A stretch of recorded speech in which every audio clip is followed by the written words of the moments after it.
let's review Bucko and Blaire White You're talking about some crazy, woke, insane transgender TikTok. And we're starting off with insanity in the trans community with the most obvious joke in the world. Let's go. Let's see how the joke goes right over their head. This TikTok blew up on Libs of TikTok because people just did not get that it's a joke. They just don't understand, like, that trans people can joke sometimes too. Crazy stuff. really out here saying that trans Chuchi is the inferior product? I'm sorry. We have the designer, expensive, bougie coochie. Seriously, you're just mad because trans girls don't want to put trash like you in our designer bags. Oh my god! What? That's the most misogynist, anti-woman thing I've heard. Right. Since. I can't believe they have to pretend to be outraged by this obvious joke. Also, like, this is such an obvious joke. It's not even a joke that's just been made by the trans community. Like, have y'all ever heard the jokes of, like, somebody who's got, like, a prosthetic arm? And they're like, look, I know most people out there, they're going for people that have, like, their natural-born arms. Like, I've got the designer, the 16-function multi-tool arm. Like, come on. Who wants some regular arm that just comes with people for free when you could have the prosthetic multi-purpose designer arm? Like, people make this joke with all sorts of stuff. You know, with altering parts, it's expensive, and so you want to go for that transhumanist body mods that have all the fancy features, all the lasers and whistles and anti-air cannon, you know? For the person in chat whose dad talks about his $20,000 leg, is he putting down people with natural legs by joking about how awesome his $20,000 leg is? Like, that doesn't put anyone down. If people are so triggered by joking about a prosthetic or a neo-vagina, I think they just need to have thicker skin. Just swipe up. It's a TikTok. They're trying to frame that there's a legitimate pussy competition going on. Yeah, I support real women, and I also support cis women.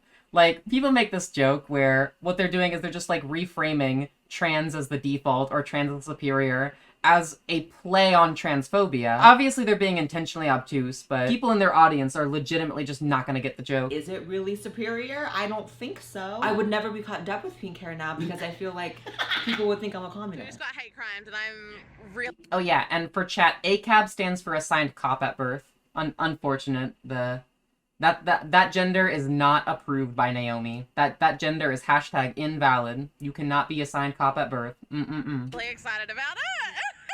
So the way that we travel is that Alice will like hang onto the back of my chair while we move. So we're like a little train.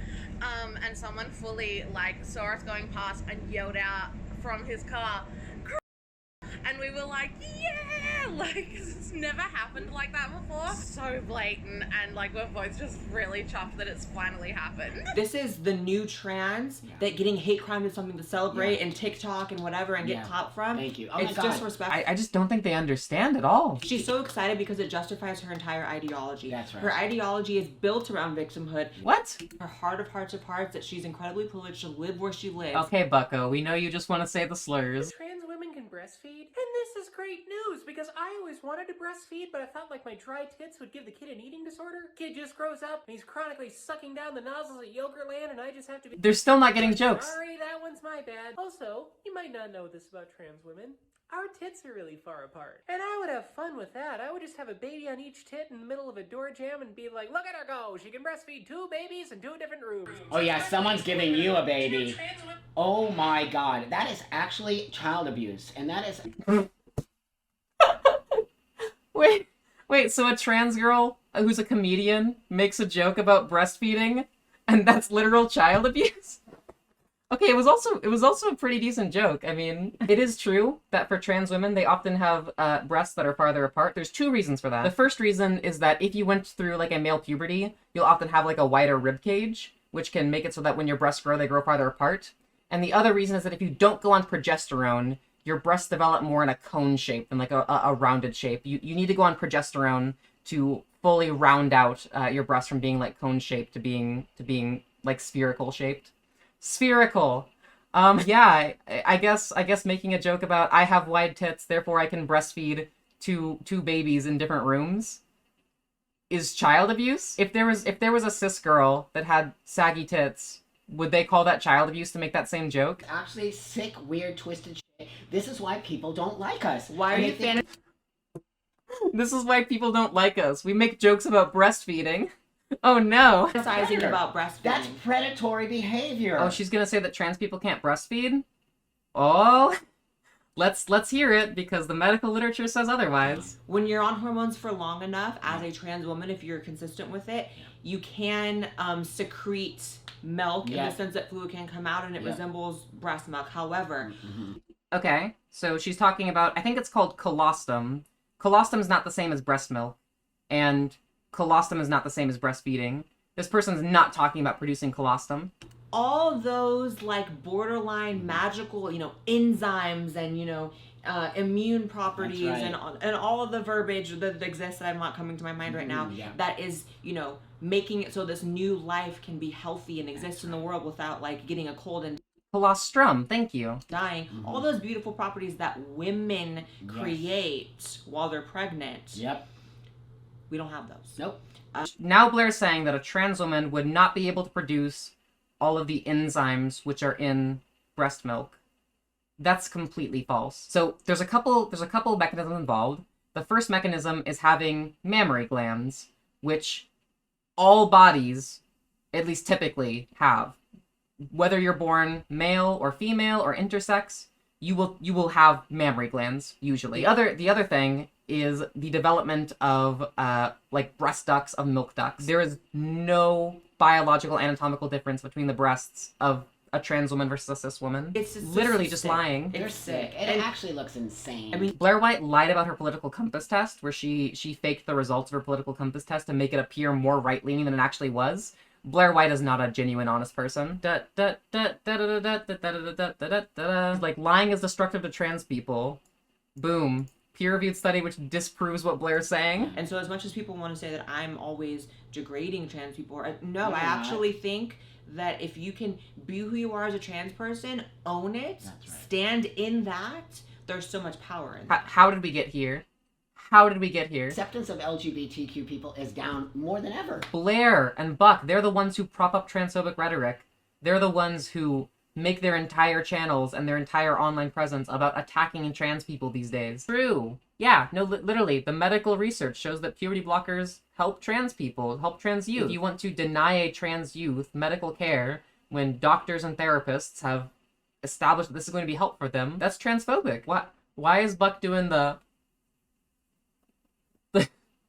Buck's gonna do the reaction face where she's just literally describing how puberty blockers work. Trans people only go on puberty blockers for like a year or two at most, when they're given puberty blockers, when they're identified as trans from a very young age. So it's just to delay their puberty by like a year or two so that they can continue going to gender therapy and to figure out whether or not they want to stop taking the puberty blockers, just go through a normal puberty, or if they want to go on cross-sex hormones. So Right. she's totally lying. That's not. Wait, Buck thinks that you can't just stop taking puberty blockers? Does Buck think that, like, big trans, like, comes into your room at night and gives you the puberty blocker shot and you can't say no? That's what Buck seems to think. Yeah, the only negative which is shown to be, like, statistically significant is slightly lower bone density, which jumps right back up to basically just slightly below what is average for people after. So it's something where it's like you would have like the average is like the 50th percentile, and then people who went on puberty blockers for a couple of years would be at like the 40 to 45th percentile. It's not in any kind of like concerning range. It's so sad because now you have obviously Lupron is the puberty blocker. Now you have the FDA saying, it causes brain swelling That's and this right. and that. It's like, That's right. I don't. Oh my gosh. We're just gonna lie about the brain swelling. Like, if you've ever seen any commercials for medicine in the US, and they're like, this medicine may cause yada yada yada yada yada yada. Even medicines like ibuprofen or Tylenol have very long may cause yada yada yada yada lists. And there was a total of 6 children who were on puberty blockers that had brain swelling, and I believe it was all but one of the cases were able to resolve by taking them off the puberty blockers and by treating the brain swelling. Any sane person is Yeah. like, I'll take the transphobic That's right. label. I I would. guess I'm not even trans. I don't care what anybody says. Even if all of the major medical institutions of the world say that, yeah, there are some teenagers out there that we can identify as trans and that benefit from medical treatment.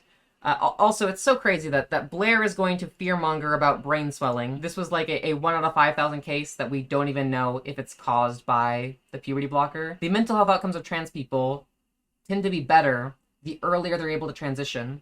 And so having this 40 to 50% reduction in suicidality versus a 30% reduction in suicidality is going to save way more trans people than the one trans kid who had brain swelling, which might not even be caused by the puberty blocker, which was able to be resolved. No child understands that they can claim trans all they want, but when adults are the problem, because the adults are making the choice for the children, and I keep getting in that argument with people. No, the child knows who they are. Do you have children? I do. Right. So, have you ever met a child? Have you ever met a child? Are you around children? I coach soccer. I'm around all of these kids. This is an identity politics argument. They're claiming that their identity matters more than the doctors and therapists and psychologists and every major medical institution. I believe that something is going on with these kids who are being taught to be trans kids. When trans people are able to transition in adolescence, that has the biggest impacts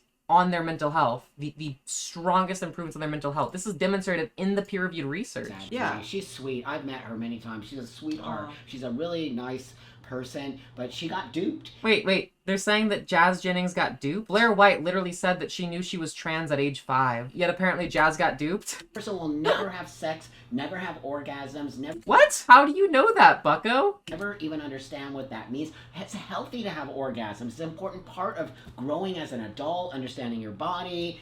And then who are we to take that away from somebody? Oh my gosh. There are even surgeons out there that have a 100% success rate on retaining orgasmic function. Trans people do this research when they go to the doctors that they're getting bottom surgery from. Trans people absolutely shop around and talk to doctors. This is just a bad faith critique. That's right. I don't think that having an orgasm defines humanity.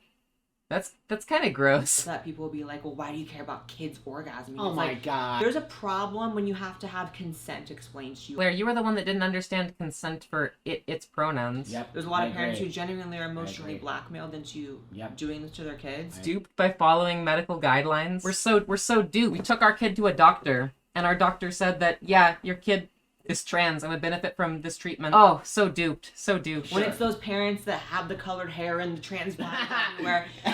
But you know, When trans support a parent have pronouns and flag, that's how you know they force the kid to be trans. That's crazy. That's absolutely crazy. That's the last one. My goodness. They can't even find enough insane woke TikTok. Transphobes on Twitter are crazy. Jazz Jennings doesn't regret her surgery whatsoever. They use her size as a way to say Jazz Jennings regrets transitioning. This mom transed her 2-year-old son. So first of all, I will because say he liked dresses and makeup. Let's see if that's what... and Blaire White called this objectively child abuse. that the process, the journey is ongoing and probably will be for potentially her entire life. But here's how it started. So she was designated, assigned, observed male at birth. And until about 18 months. Also, kids don't really have a sense of a gender identity until... The earliest I've seen is about, like, 2 years old. Typically gender identity emerges somewhere between, like, the ages of 3 to 5. But gender identity can start to form around, like, 2 years old when kids can start to understand kind of, oh, we treat boys and girls differently. There's differences between mommy and daddy, that kind of thing. She started showing signs of like really being interested in things that her sister had and had in her closet. And when she would see fingernails, she would want her fingernails painted too. And, you know, we thought it was cute. No issue. We had no issue with, you know, her wanting to do those kinds of things. Yeah, that's awesome. Just allowing them to engage in femininity if they want to. Coolio. Around the age of 2, things started to progress at a quicker pace. And so each time that we would go to pick her up from preschool, she was fully outfitted in dresses and jewelry. I was super stoked that we had such a wonderful childcare center that she was in because she was allowed to, you know, experiment with her gender and play dress up and do those kinds of things and have access to them. So when I would go to pick her up from preschool, like I said, she would be dripping in, you know, just jewelry and clicky shoes. Yes, literally. It's just a family supporting their child's interest in femininity and feminine things and like playing dress up and nail polish or whatever. That's literally all that's happening here. And around the age of 4, she started wanting to wear like leggings and headbands. She had this one headband she was completely attached to that she felt, I look back on it now and think to myself, gosh, I wonder when she put that headband on, she thought to herself, people see me for who I am. No one's going to misgender me now. She would say, when I wake up tomorrow, I'll be a girl. And we were kind of like, oh, okay, yeah. And my husband and I would be like, we gotta figure this thing out. We're going to tap into this and see what happens. So he said, I'm going to coach a t-ball team and I want her to be on it. And so I was like, all right, let's do it. Well, that didn't go over so well. She not only hated t-ball, she hated the uniform, she hated the hat. We found everything in the trash multiple times. She was, you couldn't get her out the door to go play on Saturday mornings. And so eventually I thought at one point, well, what if I let you wear your leggings and a tank top underneath? And we can, as soon as the game's over, you can take your uniform off. And she was like, okay. Off the bat, this is good parenting. This is parenting that doesn't even encourage or suggest, that doesn't even suggest anything about the child's identity. They, in fact, also encourage the child to explore different options, just allowing them to wear the headband underneath their uniform in a way that makes them able to actually engage with the t-ball in a way that is satisfying to them. We want the best for our kid. We want to allow them to express themselves as they want, and we also want to, encourage them to branch out too, to see if anything else might interest them, and if that's not the case, or if they want to do that in a different way, that's okay too. This is literally just them supporting their child at every step. And as soon as it was like, game over, she would rip those clothes, that uniform off and stand and proud in her tank top and her leggings. And very shortly after that, she told us she was a girl. The parents never once suggested to the kid that they're trans or suggested that they're actually a girl. They just let their kid express herself. They noticed, they even noticed, she said some very trans things, that she's going to wake up the next day as a girl.